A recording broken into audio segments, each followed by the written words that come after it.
Today's review is the 2017 Toyota Corolla Ascent Sport Hatch. Our review car comes equipped with several options including integrated sat-nav, as well as the Toyota Safety Sense Active Safety Suite. A special thank you to the team at Furniture Gully Toyota who provided the vehicle for today's review.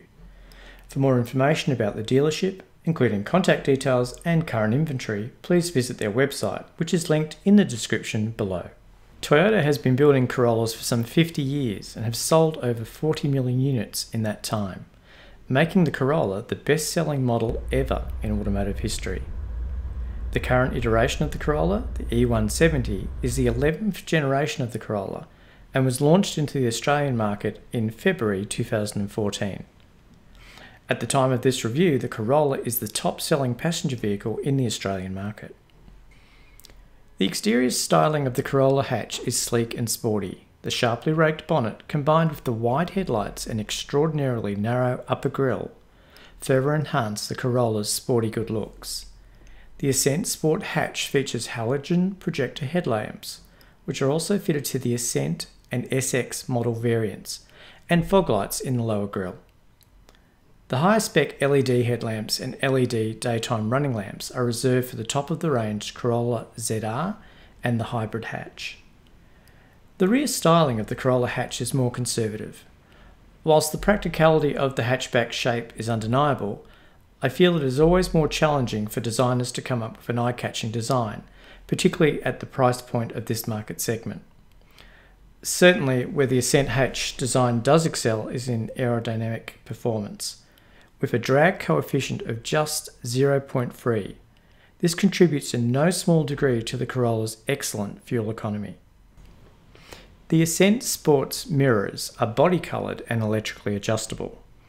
The wheels on the Ascent Sport are 16-inch alloys wrapped in 205 wide by 55 profile tyres. The passenger windows and rear window are fitted with darker privacy glass. The body styling is completed with a shark fin antenna above the rear hatch. The Ascent hatch features a 1.8 litre double overhead cam 4-cylinder engine, which is standard across the entire Australian Corolla range. The engine features dual variable valve timing and produces 103 kilowatts of power at 6,400 RPM and maximum torque of 173 Newton meters at 4,000 RPM. In Imperial, these figures equate to 140 horsepower and 128 foot-pounds of torque. The Corolla engine runs on standard 91 octane unleaded fuel and is rated at a combined fuel consumption figure of 6.7 litres per 100 kilometres. In Imperial, this equates to 35 miles per gallon. Let's have a listen to how the engine sounds.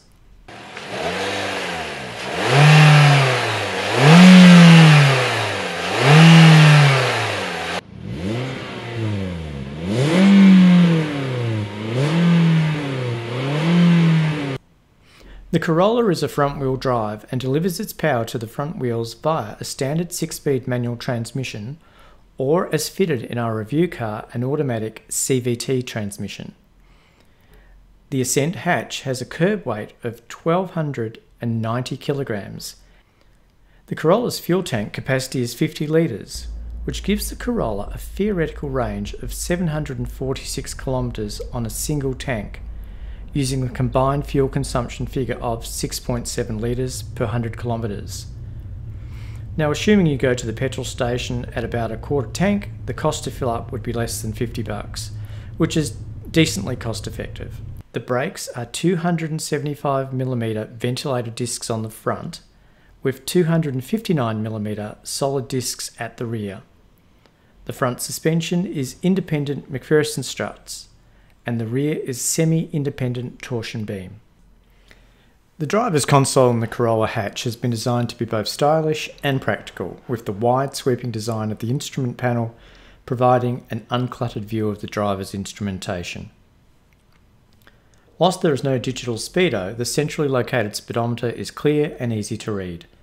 Our review car's instrument panel is finished in a faux brushed metal, which is standard across the Ascent range. The steering wheel is nicely bolstered and features a full set of steering wheel controls, which provide fingertip control for audio and mobile connectivity. The steering wheel is both reach and tilt adjustable. The Ascent, Ascent Sport and SX models feature manual air conditioning with standard control dials. The Ascent, Ascent Sport and Hybrid hatch come with a black fabric interior with white highlights. There are multiple storage options including bottle holders in the doors, a mobile phone cubby below the dash, a central console and glove box. There are also 4 cup holders. The Ascent Sport features a 7-inch touchscreen which integrates entertainment and reversing camera function. Our review car was also fitted with the optional satellite navigation system, which uses the Sunner traffic channel for its navigation data. The touchscreen also integrates with the Toyota Link app. Unfortunately, there is no Apple CarPlay or Android Auto integration. The performance of the touchscreen is fine, albeit not particularly fast. There are 6 strategically placed speakers throughout the cabin. All grades have Bluetooth connectivity for hands-free mobile calls and audio streaming, a 3.5mm aux input and a USB port. There is a 12-volt power outlet in the front console for the driver and another outlet in the back of the rear console for rear seat passengers. The 2017 Corolla has a 5-star NCAP safety rating. The Corolla hatch comes equipped with 7 SRS airbags, which is standard on all models. There's a driver's knee airbag, driver and passenger front airbags, front side airbags, and full-length curtain shield airbags. A reversing camera with fixed guidelines comes standard on all Corollas. Images are displayed on a large touchscreen giving you a clear view of what's behind you. Cruise control also comes standard across the entire Corolla range. My review vehicle comes equipped with the optional Toyota Safety Sense suite, which incorporates a range of advanced active safety systems. The Safety Sense suite comes standard on the Corolla ZR hatch and sedan and is available as an option pack on every other Corolla model. Safety Sense features several technologies including lane departure alert, which provides a visual and audible alert if you inadvertently deviate from your lane. Automatic high beam, which uses a camera to sense approaching headlights or the tail lights of a car ahead. It will then switch your lights between high and low beam as needed to prevent dazzling other road users. There is also a pre-collision safety system which uses forward collision warning radar to identify an imminent threat. The system then warns you with a visible and audible alert. Additionally, as you start braking, brake assist applies additional force to help slow your vehicle. If the system judges a collision to be unavoidable, automatic emergency braking will automatically apply the brakes to reduce your speed and help mitigate the force of the impact. The Corolla hatch has reasonable legroom for rear seat passengers and the headroom is adequate, which is helped by the hatch's body shape and its more upright back window. The cargo area has a maximum capacity of 360 litres and there is a full-size spare under the floor. The 60/40 split fold rear seat back makes it simple to create additional cargo space for larger items. You can store things you'd rather keep out of sight below the hatch's hard tonneau cover. So at the time of doing this review, the Corolla is the top-selling new car in the passenger car segment. In fact, it's the 3rd top-selling car overall. The 2 vehicles ahead of it are both essentially commercial vehicles. So the Corolla is the top-selling passenger car. So what's the Corolla like to drive? Well, it's simple to drive. It's very light controls. All the inputs are light. It's got pretty good vision all round. It's relatively quiet. There's nothing about it that any driver would find intimidating. The thing about the Corolla is, for a parent who's got a child that's just got their license and, is a new driver, this is a pretty ideal fit. It's the price point's pretty reasonable. It's economical. It's simple to drive. It has some of the features that a young driver would want. The integrated nav system and the app integration. So, yeah, I think it's a pretty good fit as a parent who has a learner driver in the family. This would certainly be one of the cars on the short list for when she's finally driving on her own, because it's such a simple car to drive, and it's going to be reliable because it's a Toyota, and that's one of the hallmarks of the brand, is that they're built about reliability. So yeah, for parents who are doing their homework and looking at what may be the ideal first car for their new driver, then this is certainly one that you've got to look at pretty closely. So the other demographic that would well suit the Corolla are probably people who are looking to downsize.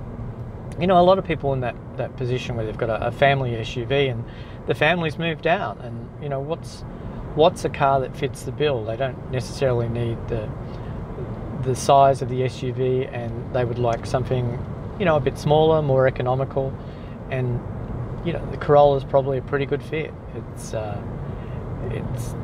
certainly reliable, it's reasonably economical, and its price point's pretty good. So, for people who are looking to downsize, this is once again one of those vehicles that really you need to probably have a look at and, go for a test drive, see how you feel. In terms of things I don't like, well, the motor could always have more power, but the reality is, for the people who are buying the Corolla, power is not one of their primary concerns. It's adequate enough for the open road. On a freeway on-ramp, it's got more than enough to get it up to freeway speeds quickly.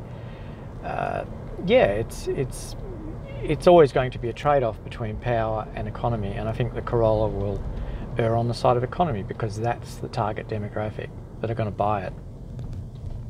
The only other thing that I don't particularly like is, on occasion, the CVT transmission will get a little bit confused over what ratio is appropriate for the load that's being applied to it.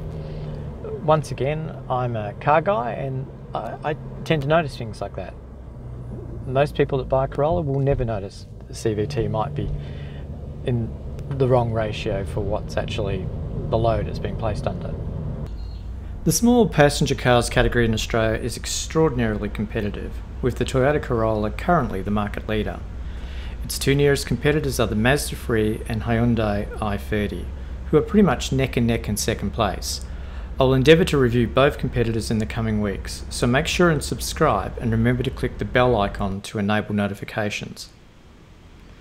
Well, that concludes my review of the Toyota Corolla Ascent Sport Hatch. As always, if you enjoyed this video, please click the thumbs up icon to like, and if you have any comments, please leave them below. Your feedback is appreciated and is a very useful guide to help me improve my videos. Thanks for watching, and see you all in my next video.